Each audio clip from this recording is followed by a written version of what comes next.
Right. Guys, this episode today is going to give you the ability to really understand what it takes to be at zero, which maybe you're there or maybe you just need to accelerate your success. But going from where you're at now to an entirely new level. Today's guest was homeless for a year and a half, and now he's one of the top producing agents, the fastest growing luxury agent out of Nashville, Tennessee. Very excited to have today's guest on. You're going to love this episode, guys. It's going to give you what you need to get off and going this Monday morning. The big question is this: how do those of us in the real estate industry with crazy amounts of ambition, how do we think bigger than the building of our own empires? How do we simultaneously seek success and significance, income and impact? My name is Justin Stoddard, and this is the Think Bigger Real Estate Show. All right, guys, welcome back to the Think Bigger Real Estate Show. Excited about today's episode. Again, no matter where you're at in your journey, my guess is that you want to get to your next destination, your big goals faster at minimum. And maybe you're in a little bit of a lull right now. Maybe you're in a bit of a trough right now where it's like, I need some inspiration to get up and get going. Today's episode is all about that. Let me introduce to you today's guest. His name is Matt Kirkegaard. He is out of Nashville, Tennessee.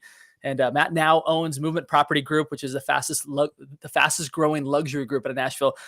Matt, I'm really excited to have you here, my friend. Hey, excited to be here. Thanks for having me. So Matt and I have already made some great connections. We have a very dear friend in common, and he is somebody who, in fact, let's just go ahead and dive right into your story, Matt. And here, Sure. Just for those that are curious where this episode is going to go, we're really going to get into the psychology as well as the activities that you need to do to either accelerate your business or start it over. So Matt, Totally. tell us a little bit about your story. Yeah, I grew up in Wyoming. I'm a musician by trade. I started playing piano professionally when I was 9 years old, and it's kind of all I've ever known. So I went to school in Los Angeles for music. I tested out the music program as a freshman and moved to Nashville to kind of pursue that career path. And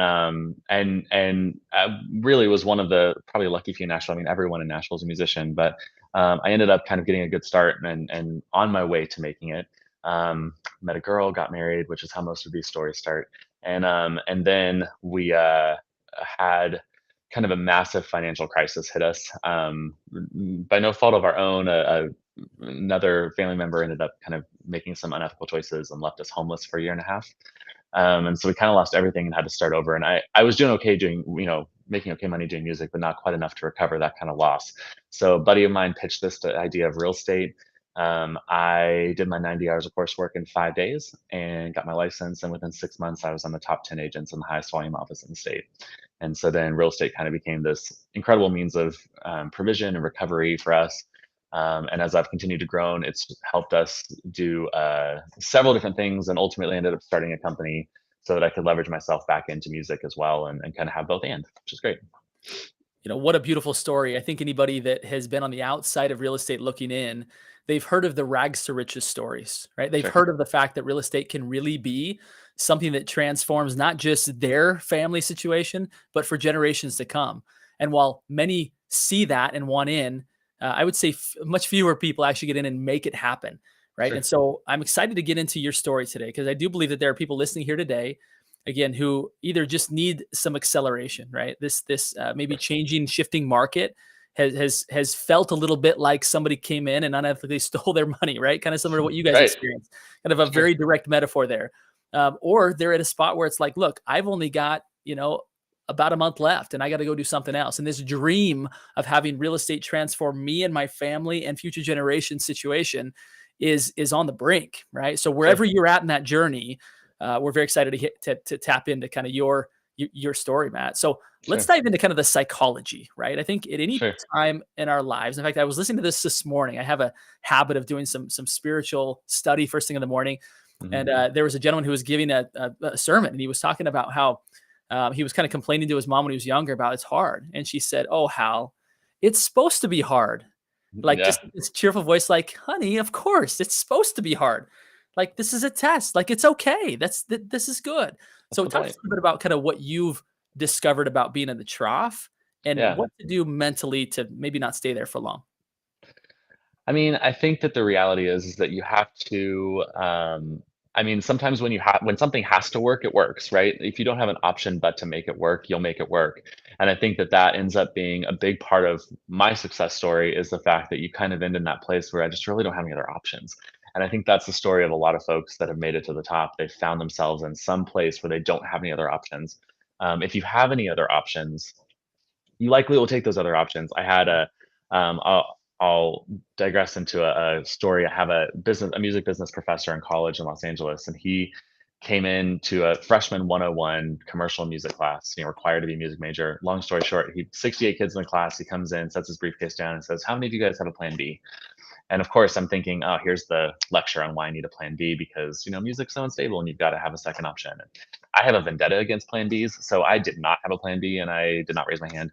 30 some kids raised their hands. He dismissed them from the class. They weren't allowed to major in music. At the end of the day, he said that if you have a plan B, you'll probably take it. You probably should take it, and you're probably wasting my time and yours by being here. So go do something else. Go take your plan B. The people that make it music make it or die trying. And I think that tends to be the same. That same principle is true in entrepreneurship. It's the same thing when you start any business. It's the same thing in real estate. At the end of the day, if you're going to pursue this type of a career that is 100% driven by your own performance and your own production, then it's a make it or die trying. Go get it. Don't have that kind of halfway other option that gives you some sort of out or safety net, because it usually prevents you from actually diving in headfirst into this. I think the other piece of that psychology that tends to be important is the element of risk. And most people I know tend to be a little bit more adverse to risk.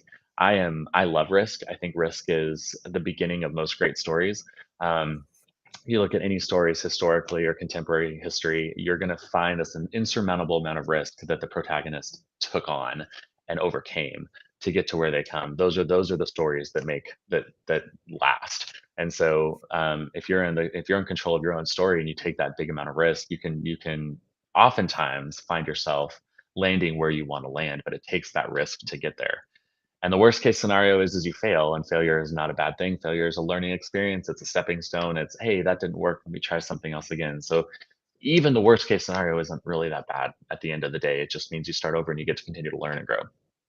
Man, Matt, you're a wealth of absolutely treasure chest of uh, mindset here, and I absolutely love it. I mean, it's something interesting that you said there, right? First of all, no plan B.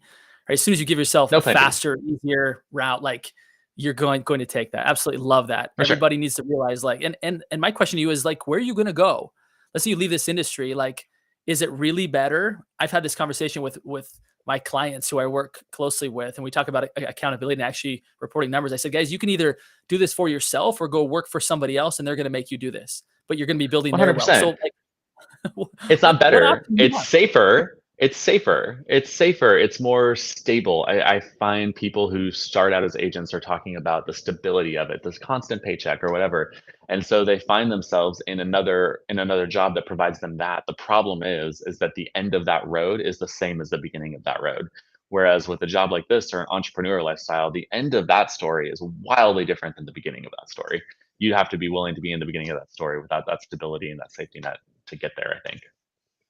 And it really creates in you a different desire when you realize, like, okay, even if I did take a plan B, my plan B is going to be, I'm going to be looking at my plan A thinking, like, why didn't I make that work? Why I didn't wish I I was work there. this hard?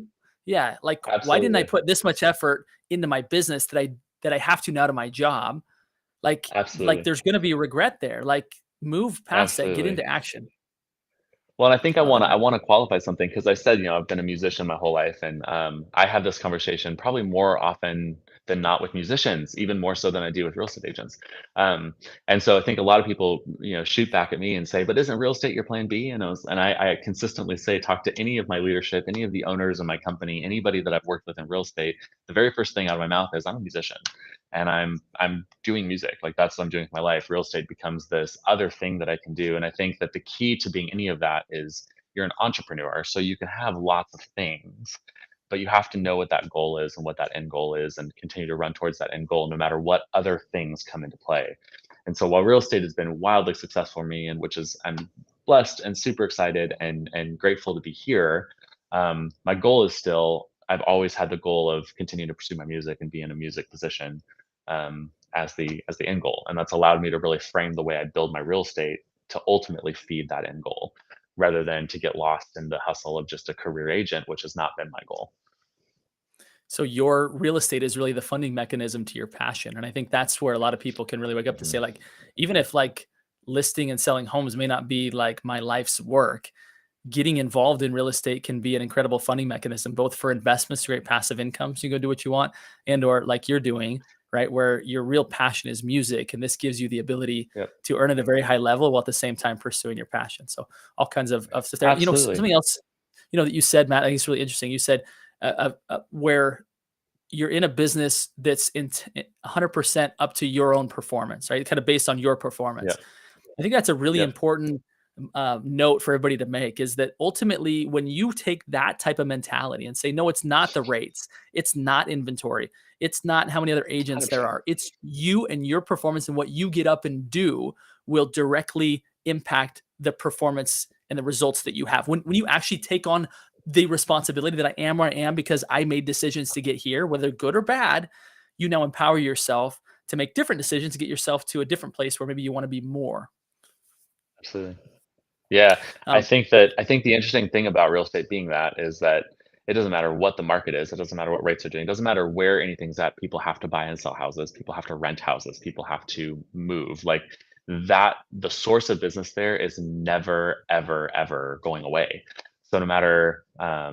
no matter what you're doing, there's always going to be an opportunity for business in this industry for sure. So good. Let's get into the actual activities. In fact, before I go there, let's for those that are either in Nashville or want to be in Nashville, how do people find you? And then we're going to get into the actual activities that agents should be doing Great. to get themselves to a new level. Find me everywhere. Find me on my websites, www.movementpropertygroup.com, or Instagram, Facebook, TikTok, YouTube. You find it, we'll be there. But Movement Property Group is the name. Is it .com? Is that where people find you? Movementpropertygroup.com. Yeah, that's the website. Yeah. Perfect. I just put it in the show notes here, everybody, so you can go and reach out to Josh. All right. Or not Josh, Matt. I got two people on my mind. Matt, let's dive into now the activities, very specific to what somebody should do to get their business up and going quickly. Yeah. I mean, so for me, and I probably take a bit of a different approach than maybe a lot of folks who run businesses like this, but I am a wildly relational person. So for me, it always starts there. I've had people tell me it's not personal, it's business, and that just doesn't compute for me. I think that it's always personal. It always begins with personal, ends with personal. It doesn't matter what that is. It's always personal. It's always relational based. And so for me, all the activities that I dedicated myself to are relational. Um, I um, and some people will dedicate themselves to more calculated. They'll get a dialer and a phone, and they'll just cold call 1,000 calls a day, and that also has results. So I can't necessarily discount some of that as well. But again, I think still the success there is going to be the connection with people. So my company is really intentional about hearing other people's stories, making sure we invest in other people first. I put people over profits 100% of the time. There's never going to be a moment where I'm out looking for my profit or my gain over that person's need, over trying to solve that person's problem, find their pain points, and figure out solutions. So I am people over profits 100% of the time, and I think that that has really been the reason why we found so much success and so much, kind of we skyrocketed. I used to go to coffee shops, and I would just interject myself into conversations and meet people and introduce myself. And I'm a huge coffee fan, so that was home base for me anyway. So I would meet people and talk to people and get to know people, hear their story. I used to go in and I'd take my credit card and give it to the barista and say I'm buying everyone's coffee for the next 3 hours. And that's it. And then of course, as people come in and they get their coffee for free, they'd come introduce themselves to me, and I'd be able to say, man, I'm just an agent. I love my community. I love my neighborhood. I want to know my neighbors. I want to know my community. I want to be invested in this space. I'd love to find a time to sit down and buy you another cup of coffee and hear your story. And that was just my kind of my play. And it was wildly genuine, wildly authentic. I think a lot of people try to do this and they're thinking, I need to get money, so let me sell you houses. For me, it really was, I just want to hear a story. I want to hear who you are. I want to hear what you're about. And usually in those times of me really listening and being present with someone else in their space, I hear their pain points. I hear things that they need, their goals, things, places they want to go. And oftentimes I can step into that place and say, man, I can probably help with some of that. Whether that's get you the right house that makes the right sense, get you into the right location that you need to be to avoid rush hour traffic, get you an investment property that brings in passive income so you can quit your second job. Whatever the opportunity is, there usually is an answer in the real estate world, which is why real estate can be so wildly lucrative, but also so wildly valuable, because there is there's always, almost always, an answer to the problem somewhere hidden in this real estate industry. And I love being able to help people find the solutions to those problems, those pain points. And so again, it started by hearing their stories and diving in with people and relationships, and then figuring out how I can step in and become a problem solver in that space. Yeah, I love your answer.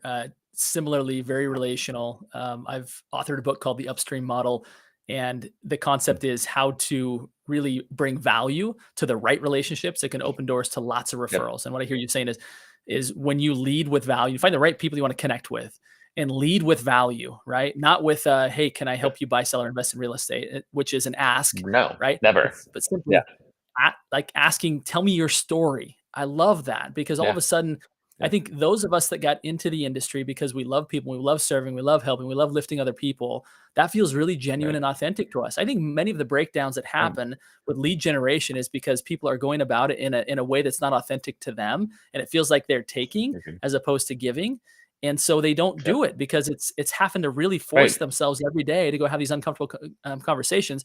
Whereas what you just gave to Right. us was a way to have a very comfortable conversation because it's genuine to those of us that are givers. It's like, no, let me hear your story. Let me see how I can give you value that, by the way, may have nothing to do Absolutely. with real estate, but at some point you're going to need me Absolutely. and I'm going to add value to you in the meantime. Absolutely. Everyone's gonna have a real estate transaction at some point in their life. Like, it just is gonna happen. Buy, sell, rent, something. I mean, housing is just basic. So instead of the script of calling and being like, "Hey, are you interested in buying or selling a house? Do you know anyone that's interested in investing in a house?" My conversation was, "Hey, can I buy you a cup of coffee?" And that usually is a much easier ask. Let me buy you a cup of coffee. Let me see. Let me catch up. Hear what's going on. How you doing? How's life? How's the family? How's work? We're, whatever. We just had a third kid. It's tight in our little two-bedroom house. We're, trying to figure out how to navigate all that. Don't know how to afford another house. I had a family. I'll give you an example. I had a family, super sweet family. They have 5 kids, and they live in a really special pocket in town that everyone loves called East Nashville. It's one of the hottest neighborhoods in the country, actually. The fastest appreciating zip code the last 3 years in a row is the East Nashville zip code. Um, but this family has lived there for a long time, so they're actually like they've been in East before it was cool, and they love their home, they love their neighborhood, they're walkable to their kids' school. They just kind of love where they're at. They love their community, but the house is too small. And while they had a lot of equity in their house, they were under the impression that the only option they actually called me to sell their house, to list their house. So I went to meet with them, walk through that, and in discovery and figuring out their story and hearing where they're at, I realized they actually didn't want to sell their house. They just thought that was the only option to get that equity and go buy a house that was bigger, that made more sense for their family. They would love to renovate and add on to their house. They can't afford to do that and own their house and all that. Anyway, long story short, I worked through the option of let's take equity of your house. Let's go buy a couple investment properties that have enough passive income and cash flow that allow you to also, from that equity, still build onto your house, make your house what it needs to be. But those income properties are paying for that addition, and you are paying the exact same amount you pay now. You just have the house that you need in the Mm, neighborhood that you need. So I talked myself out of a listing, but I got 2 investment properties off the deal. mm. So I love it. being able to hear the story, hear where they're at, say, "Hey, I can solve that problem." And sometimes that means talking myself out of business, and sometimes that means me proposing a different route, but trying to figure out how I can get into that space, and then having the right partners. I've got great lenders and great title company and great folks that can help, you know, fulfill those needs and solve those problems with me. Then I'm in the right space to bring that value to the table. See, when we as real estate professionals realize that the only way we show up and help people is not just by listing and selling homes, but it's the 100%. network of people that we have around us are added value and we Mhm. can solve problems, right? When we start to come to people with 100%. that mentality of, let me hear your story. What are you trying to accomplish? Where are you at? Where do you want to be at? Let me see if I can Yep. help you with whether what I do for a living or what other people I know do for a living will get you there. All of a sudden, people feel a deep connection. They trust you, they refer you, and at the same time, you're able to help people in all kinds of different ways. Like it's a very genuine, authentic way to build a great business where people will use you and refer you for years and years to come because the value was far beyond the transaction, right? It was much more authentic. And I'll say that that's actually the value. At the end of the day, getting a home on the MLS, selling a house, not buying a house, whatever, that doesn't require a real estate professional at this point. I mean, it does at some level to do it well, but at the end of the day, people buy and sell houses all the time without a real estate professional involved. The value of a real estate professional is going to be their network, their systems, the people that they have, their vendors, the people that they use to make the transaction smooth, to sell the house for the most possible, to get the buy for the best deal possible, to have the network to get the house that's off the market, whatever it is, your network and what you bring to the table is actually going to be the primary source of your value in a transaction. Yeah. Yeah. And I love it. And creates a really good life as well, right? When you can really For sure. create value in people's situation that changes their family tree, right? Not just for your own business, which is kind of how we started this off, Right. but you change Right. your family situation by going out and changing other family situations, which is really just a simple Totally. recipe. Special thing. Yeah, absolutely. Yeah, I love it. Matt, we have just a couple minutes left. Are there any other Sure. strategies that you found to be in those really authentic conversations? One was the coffee shop strategy, right? Yeah. Outside of that, are there other things that you coach or teach or do to really be in those authentic conversations? Because I think anybody that's relational is in this business that really wants to accelerate their growth is like, yes, yes, those are the types of conversations I want to be in. But I can't drink any more coffee in a day. How else can I get in those conversations, right? Like, what else I might mean, that look find like? yourself in whatever space it's going to be, find yourself in space with people. I find that, especially in American culture, we tend to be a little bit more individualistic and isolationist, even, and try to disconnect from people and our neighbors. Find yourself in space with your neighbors and your people. We opened our doors to our neighbors, and I'm not kidding you, we have dinner with our whole neighborhood probably 5 or 6 nights a week. We'll wake up in the morning, and all of our neighbors will be on our front porch for coffee, and we do a movie night in the backyard. We'll have 150 people in our backyard. And so just opening your house and making space for people to be there. I mean, it's about finding space people. And so don't isolate yourself from people. If you're trying to get into a relationship with people, find yourself in that space. And that could be your neighborhood, it could be a church, it could be, whatever that is, but find yourself in space with people regularly, and not with your Keller Williams name tag on, because that's unhelpful and that's actually disconnected. But just in a place where I want to meet people and I want to get to know people genuinely, authentically. Bring people into your home. I tell people all the time, open up your home. Have your home be a space where people can come in and find safety and refuge and a place to be, a place to belong, and then you'll probably end up selling them and everybody in their network a house because you're the person, you're the go-to. I've also been really intentional about how we give back to our communities. So we started a program called Lift Up, and 10% of our net profit as a company goes to the Lift Up Fund, which provides rent and mortgage relief for struggling families and individuals in the community. So we're reinvesting back into the community. Our clients get to nominate those folks. So our clients get to have kind of part of that give back opportunity as well. And so it's kind of like the Tom's idea, one for one. But the idea being that if you're investing back in the community that you're serving, that also gives you an amazing amount of pull from those places to be to be able to encourage people to dive into that relationship with you too. So, and then the So good, final Matt. thing it's not just relationships with buyers and sellers, it's relationships with vendors. I have the best title company, the best lenders, the best commercial lenders and construction lenders. I've got the best contractor and the best handyman and the best inspector. Finding those relationships with those really, really high quality vendors that are also going to help support your business. I love it. Matt, so much good value here. I've got one more question for you. Before I do that, let me just let everybody know that if you're interested in continuing to learn how to be a big thinker, be around more people like Matt, we've created a Facebook group called Think Bigger Real Estate. Be sure and join us there. We take things like this, like Matt shared with us, and we dissect it down to make it very implementable. So join us over there. Matt, my final question to you is this. You are a big thinker. You are somebody who is doing incredible things in many areas of life in your community. What do you do to continue to be a big thinker, to continue to expand your possibilities? What does that look like for you? It's a great question. I think at the end of the day, I tend to be pretty optimistic. I tend to always think there's a way, even if I've just been told, no, this is not going to happen. I'm like, yeah, I'll figure out a way. I've got to find a way. So I think the key is to not stop, not get comfortable. I'm never comfortable. I'm never just like here. I'm always moving towards the next thing, and not stopping where I'm at, and always driving forward. And then again, I'm going to go back to my original and put people above profits every single time. If people are always, that means losing money sometimes, whatever. As long as people are kind of your primary focus, you'll continue to get those relationships you need to propel your career forward for sure. I love it. So good, Matt. Thank you so much for everything you've contributed today. Been such a pleasure to get to know you. Excited to continue to be in network with you and continue to learn together. Absolutely. And to all of our guests that are listening Thank today, you. absolutely, my pleasure. And to all of our guests listening today, my final request is this: go think bigger. Matt, thanks for helping us do that today, my friend. Of course. Thank you. Honest, hearing good ideas is not enough. You have to apply them in order to get the results desired.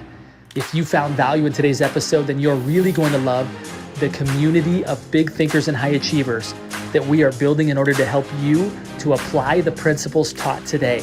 If you're not yet a member of Think Bigger Real Estate on Facebook, go sign up now.